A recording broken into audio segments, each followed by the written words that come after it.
طلبگار نہیں ہو، طلبگار نہیں ہو، دنیا میں ہو دنیا کا طلبگار نہیں ہو، دنیا میں ہو دنیا کا طلبگار نہیں ہو، بازار سے گزرا ہو خریدار نہیں ہو، طلبگار نہیں ہو، وہ گل خزانے جسے برباد کیا ہے، وہ گل خزانے جسے برباد کیا ہے، گل جو کسی دامن سے میں گوخار نہیں ہو، طلبگار نہیں ہو، طلبگار نہیں ہو، طلبگار نہیں ہو۔ بہت تیزی کے ساتھ جلسہ نکل گیا، آخری مطالعہ اپنی خدمت میں لے کر کے آ رہا ہوں۔ مرنے والے دنیا چھوڑ کر کے چلے جاتے ہیں، آپ ان کو کیسے یاد کریں گے؟ یہ راز آپ کو بتا رہا ہوں، دل سے سن لیجئے گا کہ دنیا آپ کو بھی یاد کرے گی، مرنے کے بعد آپ کی اولاد بھی دل سے یاد کرے گی۔ جنازہ جب تیار ہوتا ہے، ایک آدمی اعلان کرتا ہے کہ جو غلطی کوتاہی ہوئی ہے معاف کر دیجئے، لیکن جس کو ستایا ہوگا وہ جنازے میں آیا ہوگا؟ انصاف سے بتائیں گے۔ ہم اعلان کرتے ہیں جنازے کے اوپر، جنازہ کھڑا ہے تیار ہے، اس سے پہلے ہم اعلان کرتے ہیں کہ بھائی اگر اس سے غلطی کوتاہی ہوئی ہے تو معاف کر دیجئے گا، اور اس سے کوئی لین دین ہے تو اس کے والد اس کے بیٹے سے لے لیجئے گا۔ انصاف سے بتائیے، جس کا دل دکھایا ہوگا وہ جنازے میں آیا ہوگا؟ اس کا کوئی فائدہ ہوگا؟ نہیں ہوگا۔ اس لیے جو کام کل کرنا ہے وہ آج کرنا ہے، وہ آج کرنا ہے، بہت پہلے کر دینا ہے، کہ معافی صافی پہلے ہی کرا لینی ہے جیتے جی، مرنے کے بعد کا بھروسہ نہیں ہے۔ دوسری بات یاد رکھیے، ماں باپ کے جنازہ سے بڑھ کر کے کوئی اور جنازہ نہیں ہو سکتا اس دھرتی کے اوپر۔ ماں کا جنازہ اٹھ گیا، باپ کا جنازہ اٹھ گیا، اس سے بڑا کوئی اور حادثہ نہیں ہو سکتا دنیا کی تاریخ میں، اس سے بڑا کوئی حادثہ نہیں ہو سکتا۔ ماں کا جنازہ دیکھنے کے بعد بھی، باپ کا جنازہ دیکھنے کے بعد بھی آدمی دیندار نہیں ہے تو بتائیے آپ کون سا موقع ہوگا اس کو دیندار بنے گا؟ ماں کا جنازہ دیکھنے کے بعد بھی وہ دیندار نہیں ہے، باپ کا جنازہ دیکھنے کے بعد بھی دیندار نہیں ہے، تو اب کون سا موقع ہوگا کہ وہ دیندار بنے گا؟ تیسری بات کو یاد رکھیے، جب جنازہ اٹھتا ہے تو لوگ آ جاتے ہیں، جب آدمی زندہ رہتا ہے تو نہیں آتے۔ اب آ کر کے کیا ملے گا؟ جیتے جی آپ آتے، عیادت ہوتی، مزاج کرسی ہوتی، خیریت لیتے آپ۔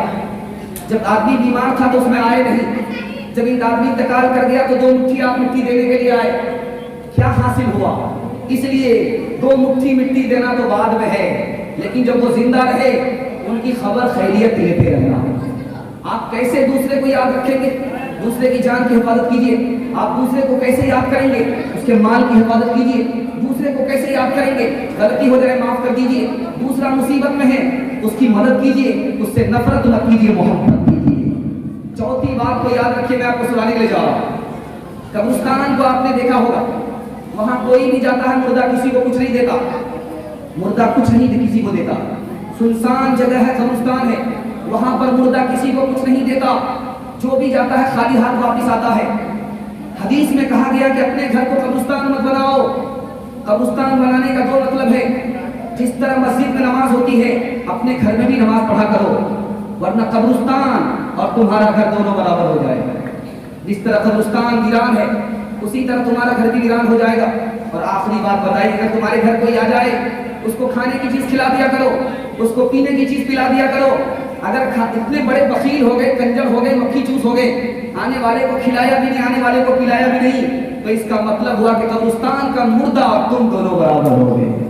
نہ کسی کے آنکھ کا نور ہو، نہ کسی کے دل کا قرار ہو، جو کسی کے کام نہ آ سکے، میں وہ ایک مستغفر ہو، میرا رنگ ہو بگڑ گیا، میرا یار مجھ سے بچھڑ گیا، جو کسی کے کام نہ آ سکے، جو چمن خزاں سے اجڑ گیا، میں اسی کی فصل بہار ہوں، جو چمن خزاں سے اجڑ گیا، میں اسی کی فصل بہار ہوں۔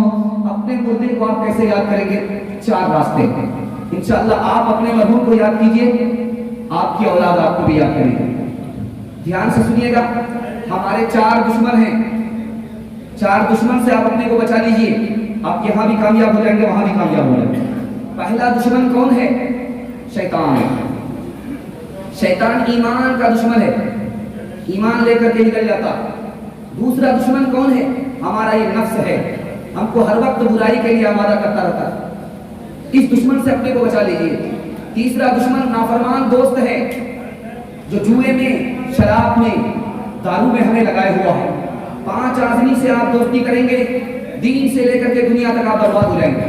5 آدمی سے پھول سے دوستی مت کیجیے گا، 3 آدمی سے دوستی کیجیے، 5 آدمی سے دوستی مت کیجیے گا۔ جھوٹا آدمی سے دوستی مت کیجیے گا، یہ آپ کو نقصان پہنچائے گا، دور کو قریب، قریب کو دور بتائے گا، اس میں آپ کا نقصان ہے، بھلا نہیں ہے۔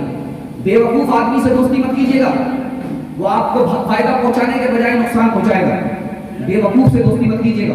تیسرا آدمی نافرمان، جواری ہے، شرابی ہے، نافرمان ہے، اس سے دوستی مت کیجیے گا، یہ آپ کو ایک لقمے میں بیچ ڈالے گا۔ چوتھا آدمی بخیل سے دوستی مت کیجیے گا، کنجر سے، مکھی چوس سے، آپ مصیبت میں پھنسے ہیں، ہاتھ پھیلائیں وہ ہاتھ کھینچ لے گا۔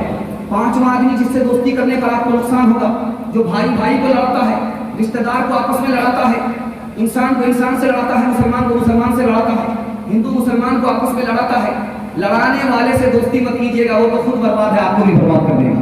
3 آدمی سے آپ دوستی کریں گے تو آپ کو فائدہ ہوگا، ڈاکٹر سے دوستی کیجیے، علاج معلوم ہوگا۔ بڑے آدمی سے دوستی کیجیے جس کی عمر پکی ہے، یہ داڑھی دھوپ میں سفید نہیں ہوئی ہے بلکہ تجربے سے پکی ہے۔ آپ اگر بوڑھے سے دوستی کریں گے تو آپ کو تجربہ معلوم ہوگا۔ عالم سے دوستی کیجیے، آپ کو علم معلوم ہوگا۔ 3 آدمی سے دوستی کریں گے نفع ہوگا، 5 آدمی سے دوستی کریں گے نقصان ہوگا، یہاں سے لے کر کے وہاں تک نقصان ہوگا۔ آخری بات بتا رہا ہوں، پیغام کو ختم کر رہا ہوں۔ اپنے مرنے والے کو 4 طریقے سے یاد کیا جاتا ہے۔ سب سے پہلا طریقہ، آپ اس کے لیے دعا کریں۔ اپنا بیٹا سورہ فاتحہ پڑھ کر کے دعا کرے، اور پورے سماج کا بیٹا 1 لاکھ مرتبہ قرآن پڑھ کر کے دعا کرے۔ جو اپنے بیٹے کی دعا کی بات ہے وہ 1 لاکھ بیٹے کے برابر یہ دعا نہیں ہو سکتی۔ اپنے بیٹے کا دل پھٹ رہا ہے، کلیجہ منہ کو اور آنکھ سے آنسو جاری ہے، پھٹے ہوئے دل کی دعا قبول ہوتی ہے۔ وہ تو کرائے کا بیٹا ہے، اس کو تو درد بھی نہیں ہے۔ 1 لاکھ بیٹے ایک طرف، اپنا بیٹا اکیلا ایک طرف، سورہ فاتحہ پڑھ دیں، باپ کی روح کو پہنچ جائے، دعا قبول ہو جائے۔ دعا کے ذریعے سے اپنے ماں باپ کو یاد کیجیے۔ دوسرا طریقہ، کیسے آپ یاد کریں گے ماں باپ کو، اپنے دعا سے کیسے یاد کریں گے، میں آپ کو بتانے کے لیے جا رہا ہوں، اس کو دھیان سے سنیے گا۔ جب آپ مسجد میں نماز پڑھنے کے لیے آتے ہیں، 2 رکعت نفل نماز اپنے ماں باپ کے لیے پڑھیے، 2 رکعت نفل نماز اپنے ماں باپ کے لیے پڑھیے۔ اور نفل روزہ، جیسے بھی 15 شعبان کا روزہ ہے، 1-2 روزہ کو بڑھا لیجیے اپنے ماں باپ کے لیے، تو ماں باپ کا نام اعمال کھل جائے گا۔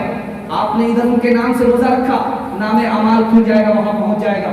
چوتھا طریقہ بتانے کے لیے جا رہا ہوں، آپ قرآن پڑھ دیجئے، آپ کے ماں باپ کو ثواب پہنچے گا۔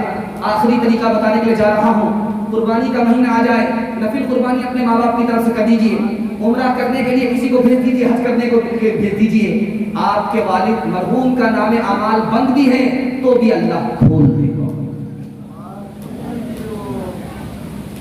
فنا کے بعد بھی مجھ کو ستا رہا ہے کوئی، نشان قبر کا میرا مٹا رہا ہے کوئی، نشان قبر کا۔ اے خدا مجھ کو تھوڑی سی زندگی اداس میرے جنازے سے جا رہا ہے کوئی، اداس میرے۔ السلام علیکم ناظرین، آپ دیکھ رہے ہیں S B media YouTube channel. دوستو، اگر آپ نے ابھی تک میرا اس چینل کو سبسکرائب نہیں کیا ہے، برائے مہربانی اس چینل کو سبسکرائب کریں، لائک کریں اور اپنی رائے کامنٹ میں ضرور پیش کریں۔ تو ہمیں بتائیں گے آپ کو میرا یہ ویڈیو کیسا لگا۔ اگر پسند آ جائے تو چینل کو سبسکرائب کر کے میرا حوصلہ افزائی فرمائیں۔ ملتے ہیں اگلے ویڈیو میں، خدا حافظ۔